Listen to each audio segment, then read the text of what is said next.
ہمارے ملک میں ایک بادشاہ گزرے اورنگزیب عالمگیر رحمتullah علیہ، بہت بڑے بادشاہ تھے، پورے ہندوستان کے بادشاہ تھے، وہ اکھنڈ بھارت کے بادشاہ تھے۔ ان کی بیٹی تھی ایک، ایران کے کسی شاعر نے شعر کا ایک مصرع لکھا، اس کا دوسرا مصرع کسی سے نہیں بنتا تھا، دوسرا مصرع نہیں بن رہا تھا کسی سے، وہ شعر کا مصرع ہندوستان آیا، یہاں بادشاہ اورنگزیب عالمگیر رحمتullah علیہ کی بیٹی نے وہ مصرع سنا کہ یہ مصرع ہے، فوراً برجستہ اس نے دوسرا مصرع کہہ دیا، اس شعر کی تکمیل کی اس نے۔ اتنی پڑھی لکھی عورت، پڑھی لکھی عالمہ فاضلہ، اتنی ذہین و فتین کہ برملا اس نے وہ مصرع دوسرا کہہ دیا، اور وہ مصرع یہاں سے ایران بھیجا۔ تو ایران کے بادشاہ نے کہا یہ تو بڑی فاضلہ عورت ہیں، بڑی شاعرہ خاتون ہیں، اس کے استقبال میں، اس کے اعزاز میں ہم بہت بڑی تقریب رکھیں گے ایران میں، اور وہ آئے گی یہاں، ہماری خصوصی مہمان بن کر آئے گی، اور ہم اس کو بہت بڑے انعام سے نوازیں گے۔ اور اس کا خط بھیجا بادشاہ اورنگزیب کے وہاں ان کی بیٹی کے نام پر۔ اس بیٹی نے اس خط کو پڑھ کے دوسرا ایک شعر لکھ کر بھیجا۔ اس شعر کا مفہوم یہ تھا کہ مجھے اگر تم جاننا اور دیکھنا چاہتے ہو تو میرے فن سے جان سکتے ہو، میں اپنی ذات میں ایسی چھپی ہوئی ہوں جیسے گلاب کی خوشبو گلاب کے پھول میں چھپی ہوئی ہوتی ہے، کہ گلاب کا پھول تو نظر آتا ہے لیکن گلاب کی خوشبو کسی کو نہیں دکھتی، ایسے میرا فن تم کو دکھے گا، میرا ہنر تم کو دکھے گا، میرا شعر تو تم دیکھ سکتے ہو، پڑھ سکتے ہو، باقی میں ایک مسلمان عورت ہوں، میں اللہ کی بندی ہوں، مجھے میرے چہرے کو تم نہیں دیکھ سکتے ہو۔ ہاں، ان کے دلوں میں گرو تھا اپنے ایمان کا، غیرت تھی ان کے دلوں میں، یہ باعزت عورت کی علامت ہے۔ آپ ماں بہنوں سے ہماری گزارش ہے، پردے کا اہتمام کریں، اگر پردے کا اہتمام ہو گیا ہزاروں فتنے ختم ہو جائیں گے۔ اور اپنے گھر کے ماحول میں بھی ہماری بہت ساری وہ ماں بہنیں جو اللہ کا فضل ہے، اللہ نے ان کو توفیق دی ہے، وہ برقع پہنتی ہیں لیکن گھر کے غیر محرموں سے پردہ نہیں کرتی، وہ چچا زاد بھائی سے، مامو زاد بھائی سے، پھوپھی زاد بھائی سے، خالہ زاد بھائی سے، دیور سے، جیٹھ سے، اور اس نوعیت کے اور جتنے غیر محرم رشتہ دار ہیں یا غیر رشتہ دار ہیں ان سے بھی پردہ کریں، یہ اللہ کا حکم ہے،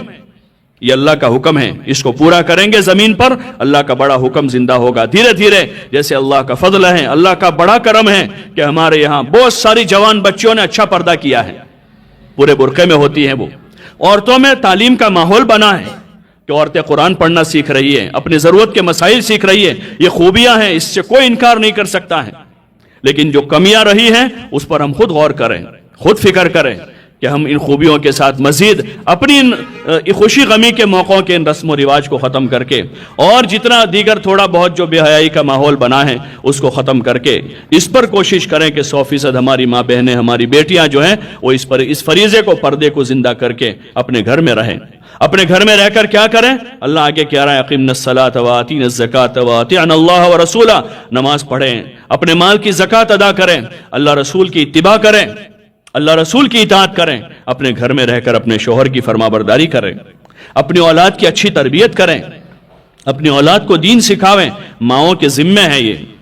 کہ اپنے گھر میں رہ کر بچوں کی تربیت کریں،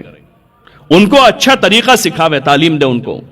صاف ستھرا رہنا سکھاوے، بچوں کو بچپن سے ہی بچوں کو صاف ستھرا رکھیں، اپنے گھروں کو صاف رکھیں، اپنے آنگنوں کو صاف ستھرا رکھیں، اپنے گھر کی چیزوں کو سلیقے سے رکھیں، اپنے اخلاق کو درست کریں، اپنے بچوں کے اخلاق کو، کہ باہر بچے پھرتے رہیں گے آوارہ بچوں کی طرح، وہ بچے بگڑ جائیں گے۔ بچیاں گھر سے باہر ہیں، اس ماحول میں کتنا ہم اطمینان کر سکتے ہیں؟ آپ خود بتائیں، اس ماحول میں بچی کا گھنٹے 2 گھنٹے کے لیے اپنی سہیلی کے گھر جانا یا محلے کے پڑوس میں جا کر اس کا بیٹھنا کتنا مناسب ہے؟ ہاں، اپنی بچیوں کو گھر میں رکھیں، ان کی حفاظت کریں، خصوصاً کنواری بیٹیاں ہیں ان کی حفاظت کریں، ان کو موبائل نہ دیں، کنواری بیٹیوں کو، جن بچوں کی منگنیاں ہوئی ہیں ان کو بھی موبائل نہ دیں، بلکہ شادی شدہ لڑکیاں بھی، موبائل کا کیا کام ہے ان کو؟ موبائل ایک ایسی ضرورت ہے جس کی ضرورت عموماً مردوں کو ہے، بھائی کاروبار کا کام ہے، تجارت کا کام ہے، باہر کا لین دین مردوں کے ذمہ ہے، ان کے ذمہ اس کا کام کاج ہے تو اپنے پاس رکھیں، اور باقی گھر میں عورتوں کو موبائل کی ضرورت نہیں ہے۔ اگر ضرورت ہے تو ایک سادہ موبائل پورے گھر کے بیچ میں رکھ دیں۔ لائٹ گئی؟ انویٹر نہیں ہے؟ وہاں انویٹر مائک چلے گا انویٹر سے؟